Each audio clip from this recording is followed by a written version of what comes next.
Thank you for attending the round table discussions. We're honored to have Kathryn Nash from Waste Management as far as the Women in Coal Ash series. The motivation behind the series is to show how some of the top women in the industry have broken down barriers for others to follow. My name's Stuart Keeter. I will be the facilitator for this forum. I'm a senior consultant for MRI Raleigh. MRI is a Forbes Top 20 executive recruiting company, and I recruit the top talent for companies in the civil, power, and environmental area. So now let's begin the forum. Welcome, Kathryn, and thank you for spending time with us today. Can you tell us a little bit about your career and what is your current job? Sure. So I work with Waste Management. I am a senior director, and I lead 3 different divisions, pretty much all related to coal ash, or predominantly coal ash. So one is a remediation and construction team, and we're general contractors, general civil contractors. We do work all across the country. And like I mentioned, I would say 80 to 90% of the work we're doing right now is with coal ash.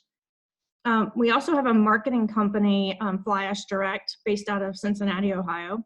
And we market ash from utilities into the construction market.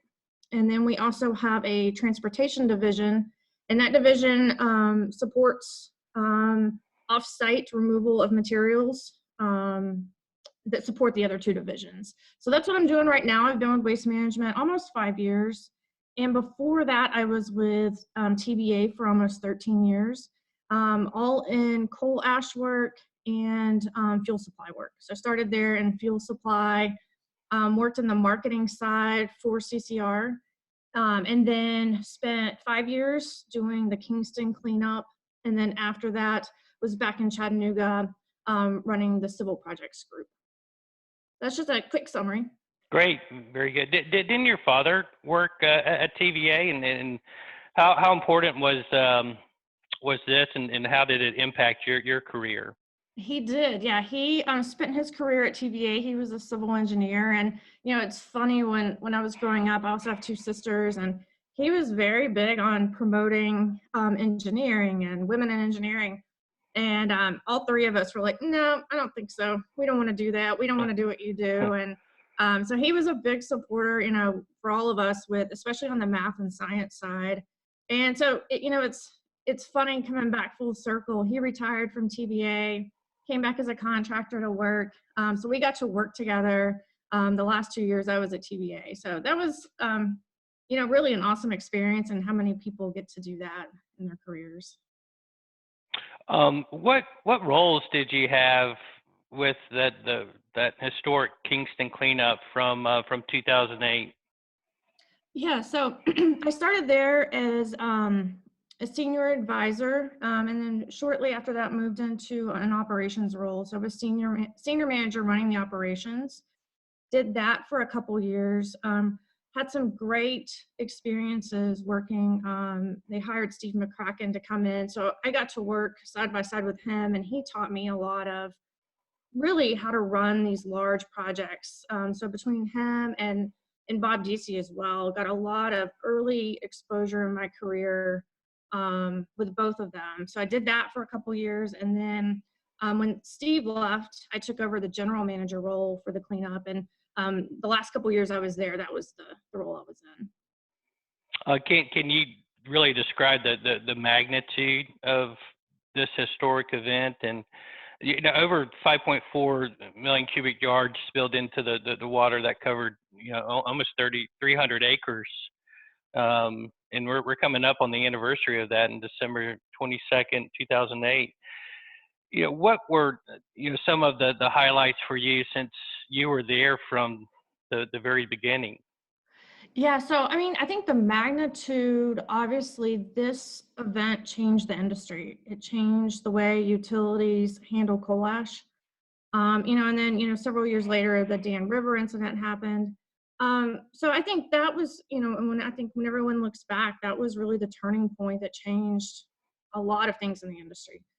And for me, looking back on it now, since it's been, over 10 years, it really I think about how privileged I was to get to be in an environment like that. And looking back at the peak, there were over 1,000 people working on that job. So 1,000 people with different backgrounds, different experiences, different parts of the country, different specialties.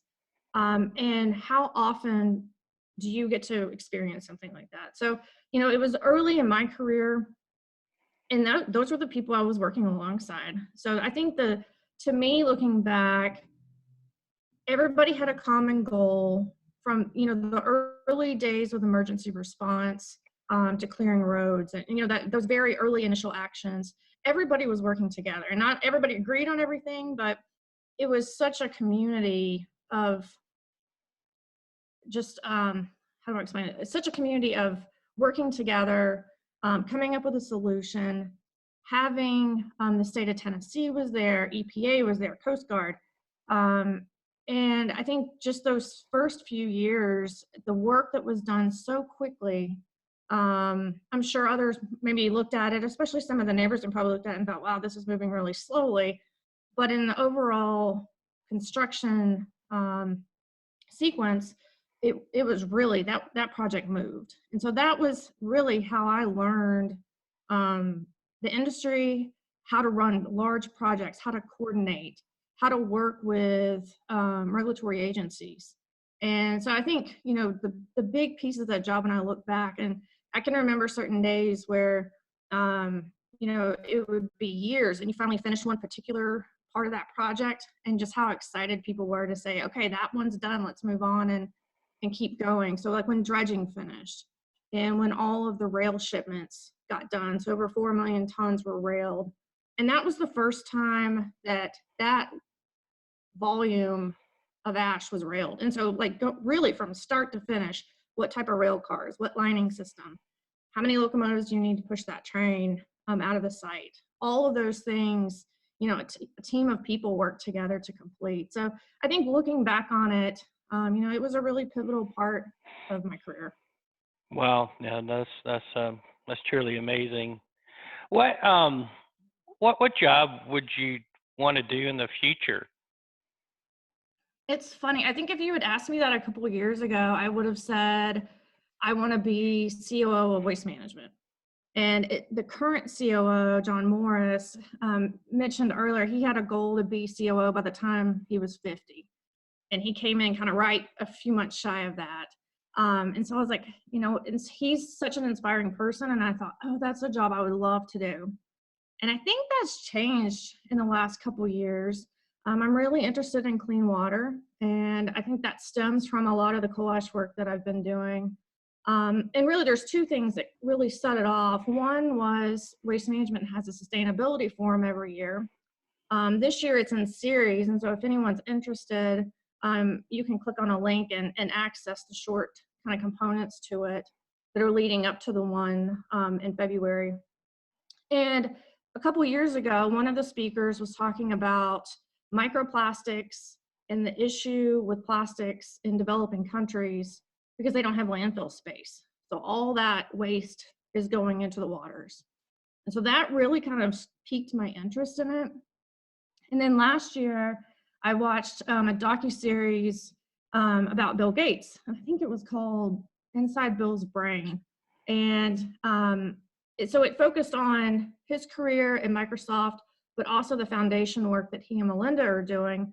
And one of their focus areas is on clean water, in developing countries as well, because they don't have sewage systems. And so raw sewage is going into their water supply, causing hundreds of thousands of deaths each year. So those two things, I think, combined is probably where my interest, really is, and where I'll look ahead in the future. Okay.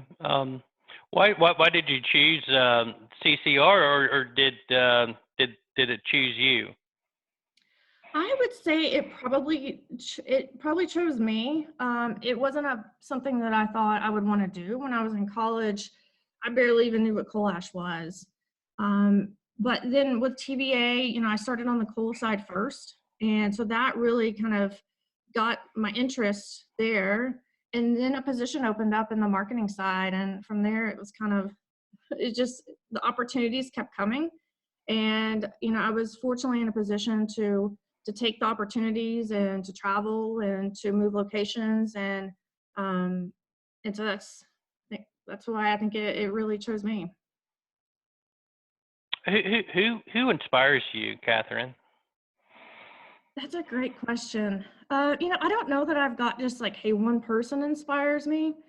I think I've got dozens, and I see inspiration kind of all around me. And I mean, I think you've got the big ones that a lot of people look to. Like I just mentioned the Gates Foundation, and the work that they're doing. I think, the people who are working globally to improve lives are super inspiring. But then just as inspiring, I think, is the things that we have around us every day. And I'll give you a couple of examples. My husband and I got our house painted this past year, and the painters who were working on the house were the most joyful people I think I've ever met. And they sang and worked and played music all day and joked around with each other and did a phenomenal job painting the house. And I was just like, I looked at them and I was like, I want to be more like that. And then another story, I don't know if everybody else does it, but I have a favorite checkout person at the grocery store, and she is phenomenal. So she's quick and efficient, always has something to say. She's great at bagging groceries. And so it's just, I look around at people who are just good at what they do and enjoy what they do. And I'll add in one other thing. I'm reading this book right now. I'm picking it up. It's called Peak by Anders Ericsson and Robert Poole. And it's on research that's been done on people who are like at the peak of what they do. So this looks at a study of musicians, athletes, chess players, people who do memory work, and how are they so good at what they do. And so it's a study of that. And so I think kind of it's inspiring to see people who are so good. And this book gets into the details of how they get there and what people do to become so good at what they're working on. What has been the most surprising part of being a woman working in coal ash? This one is tough in a way. So, I'll give a couple of examples. So almost every meeting I go to, I'm still the only woman in the room. So if I look at bid meetings and presentations, customer meetings, I'm it. And so that's surprising to me that at this point, there's still so few women. And I actually work right now with a lot of great women who are super inspiring, brilliant people. And so I checked around with a couple of them just to say, hey, what are your experiences and what do you see? And the common answers were just how few women are in this field still. And so I checked, this was across kind of different functions, project controls, engineering, quality.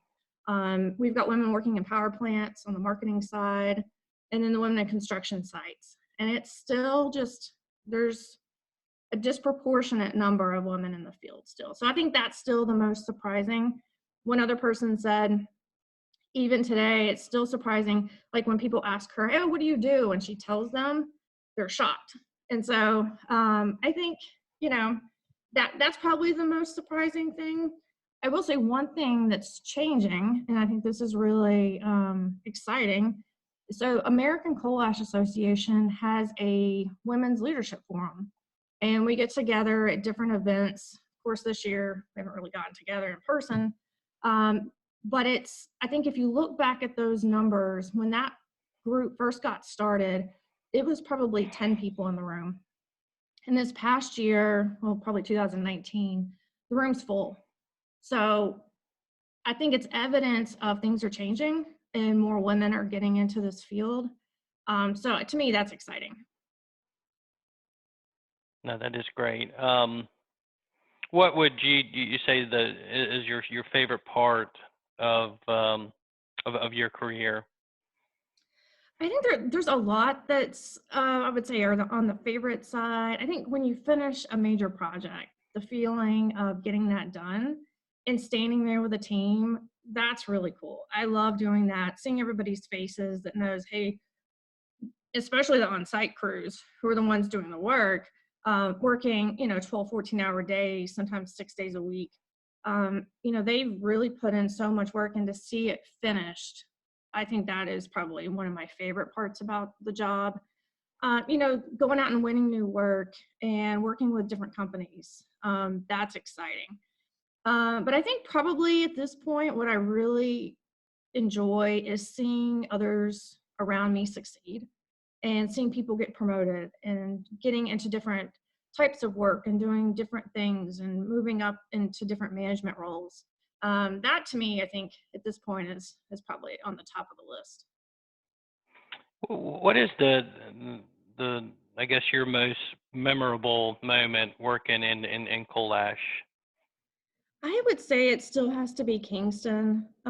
Even though I've been working on some great projects since then, the size and scope and magnitude of Kingston will probably always be my most memorable moment. That's hard to beat. It truly is. What's your favorite project you worked on? I don't know that I have like one project there that's a favorite.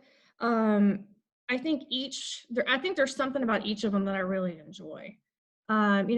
One thing we're doing at a job right now is building, we just finished it this past week, but working with um, a subcontractor partner to build a wall as part of a new landfill construction. And so I think when you see things that are more unique to the industry, things that are, the first or second of their kind, I think that's really fun, trying to figure out how it works and how it applies to CCR, how to implement it in the field. So when you get to do new things that are kind of one-offs, that I think that's a lot of fun.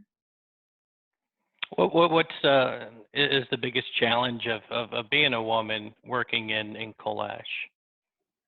I'll start with, I think, like every person's situation is different. So whether it's a man or a woman, their life, their background, what they're interested in, everybody's a little bit different.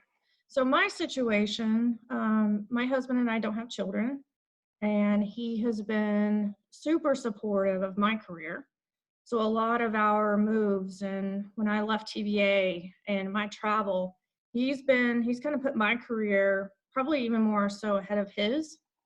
So my situation is different than, somebody next to me. And so I checked around just with a group of women I work with and just said, hey, what's your biggest challenge? And across the board, everyone said it's really the work-life balance. And it's mainly with travel. And so especially for women who have children, traveling becomes a major problem. And depending on their support system, and it's hard to do that. So I think for women, primarily being, the primary um, person with children responsibilities, and I see that really changing, and several people said that's changing.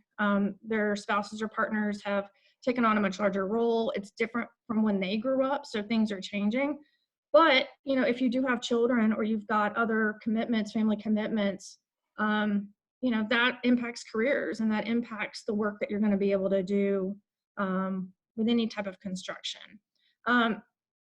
Depending on this, where you work, if you're on the construction side, travel is the main thing. If you're in a power plant, that's, different than being in an office setting or working from home.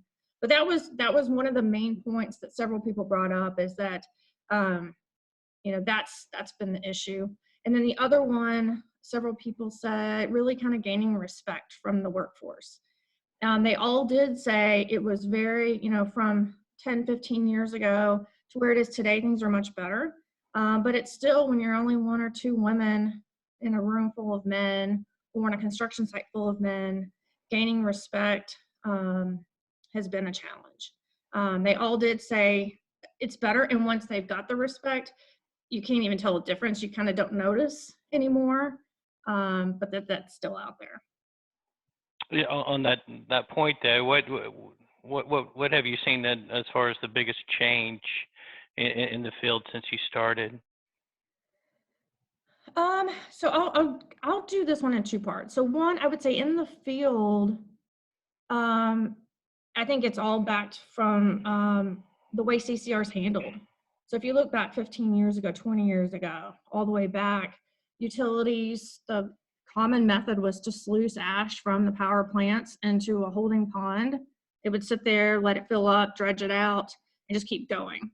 So that's all changed from wet sluicing to dry conversion systems, um, all across the board. Ponds and basins are being closed or excavated out. New landfills are being constructed. Current engineering principles are being applied. So to me, that's been the biggest change from a field perspective, and then relating it back to the kind of the biggest change with being a woman. I think one of the things I've seen, and this was commented on several times as well, is I think companies now are changing, and I think that the attitude is much more inclusive of people, and so people from all backgrounds, not just women but other minorities. And so I think because of that, and I think that shows across the board when you look at women who are in executive level positions, I think that's been a big change as well. What advice would you give someone starting out?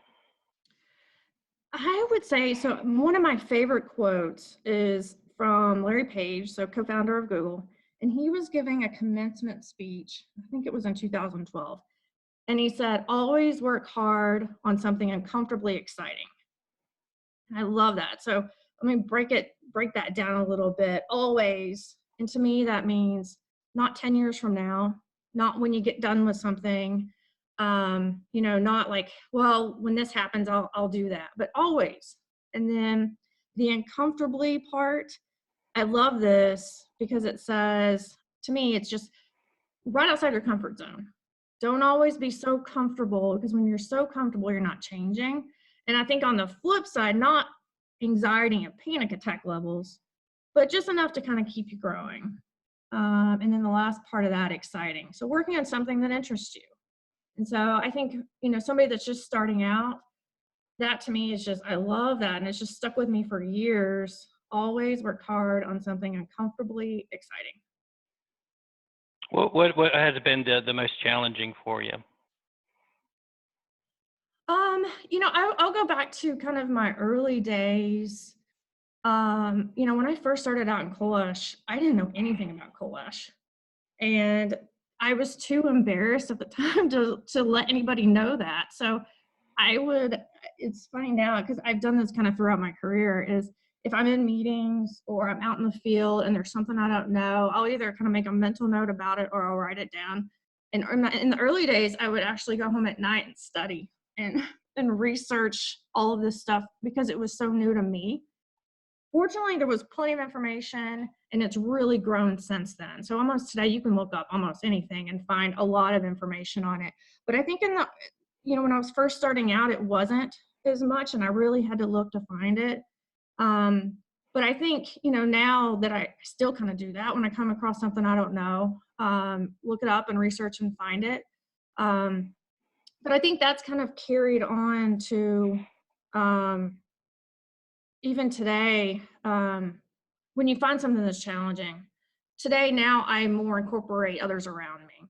And I think that's what Kingston taught me, is that when you're surrounded by people who know things that you don't know, to use them and to work with them and have them mentor. And so I think that's been, although it was challenging, I think it's been a great thing for me.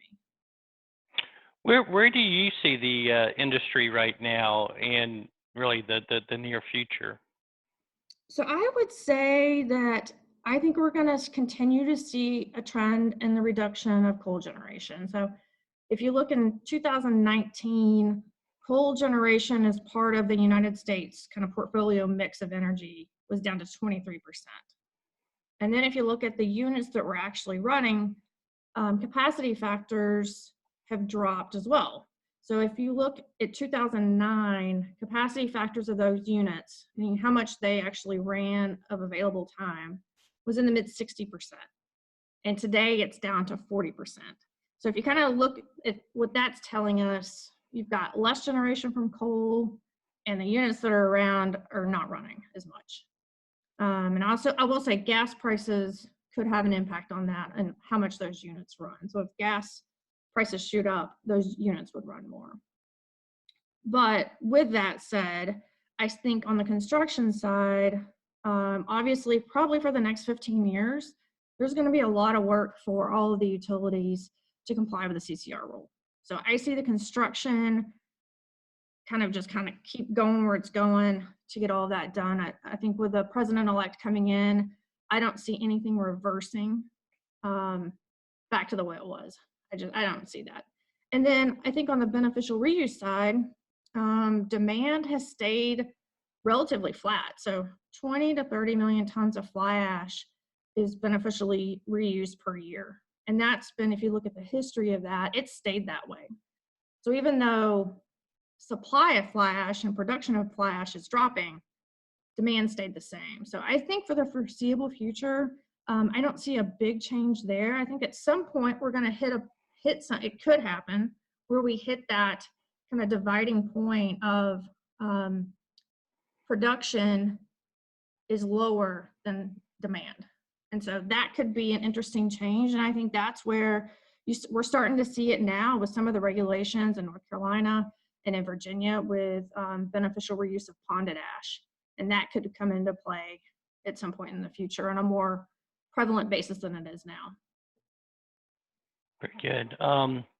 To finish off here, Kathryn, what would surprise us about you? Ooh, probably a lot of things, but I would say the biggest one, so I'm a musician and I'm studying double bass. I started playing double bass 4 years ago. Wow. When I was living in Charlotte, and have continued that. Play with multiple regional orchestras around, and that's kind of my dream one day, is to play in a professional orchestra setting. Of course, right now everything's on hold, but that's another goal of mine. Wow, no, that's amazing. This has been wonderful, Kathryn. Thank you again for doing this. If you have any follow-up questions for Kathryn, please email Stuart@mriraleigh.com, and Stuart is spelled Stuart at mriraleigh.com. Thank you again.